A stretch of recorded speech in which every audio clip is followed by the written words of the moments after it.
با 5 عملی که تو داری، با 5 عملی که تو داری، از همین خاطر تو آبرو قدر قیمت پیش الله پیدا کردی. یکم، همیشه حرکت میکنی که همه عملها و حرکتات مطابق با سنت من باشد. ببینین، یعنی با حیات من حیاتت را موافق میکنی. من چگونه مقصد می نشینم، چگونه خواب میکنم، چگونه لباس میپوشم،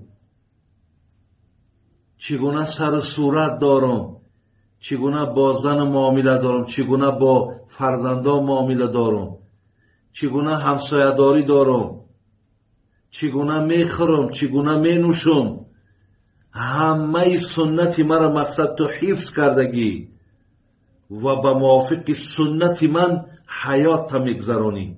یکم چیزی که الله ترا قدر قیمت داد به خاطر همین است. گفت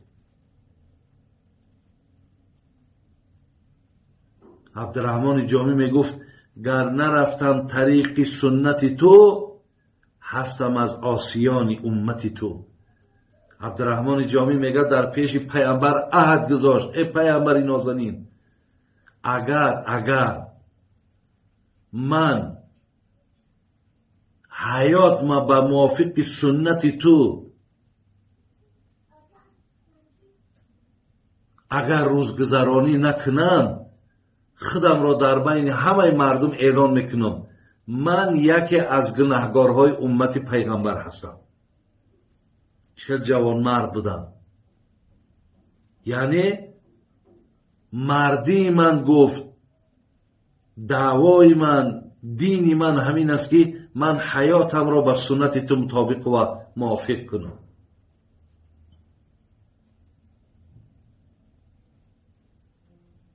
برای همین یکم درجه و مقام بیشتر میگه از حساب همین بود. 2 و خدمتک لصالحین. دیوم این که در کجا یک بنده صالح، در کجا یک بنده با الله نزدیک، در کجایی که یک خادم دین هست، تو رفته خدمت وی کردگی. ببین، تو برای وی دست درازی و کمک کردگی. خدمت آدمای صالح و آدمای نیک انجام دادن هم یکی از سببهای بالا رفتنی قدر و قیمت تو شدگی. دوم چیز. 3 و نصیحتک لاخوانک. سیوم چیزی که الله برای تو قدر و قیمت داد این است که برای برادران نصیحت را دریغ نداشتی. یعنی هر جا که بودی، نشستی، یا چی گویم، حیات تا فقط با پند و نصیحت به آخر رسانیدی. یکی از دیگر کردارهایی که تو را قیمت و قدر داد انا همین است.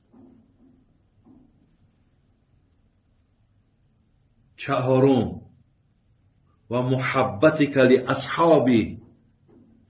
و دیگر این که اصحاب من را دوست می‌داری.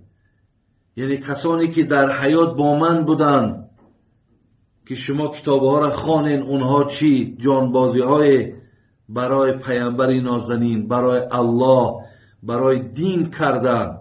مقصد اونها را که به خاطر خدا و به خاطر رسول الله دوست داشتی. 4 چیزی که قدر تو بالا برد انا همین است. 5 و اهل بیتی. 5 چیزی که برای تو قیمت و قدر داد این دوست داشتنی اهل بیت من است. یعنی پیامبر، برادران عزیز، خاندان پیامبر را بگیم دوست داشتنم درجه و مقامی دارد. و هو الذی بلغک منازل الابرار.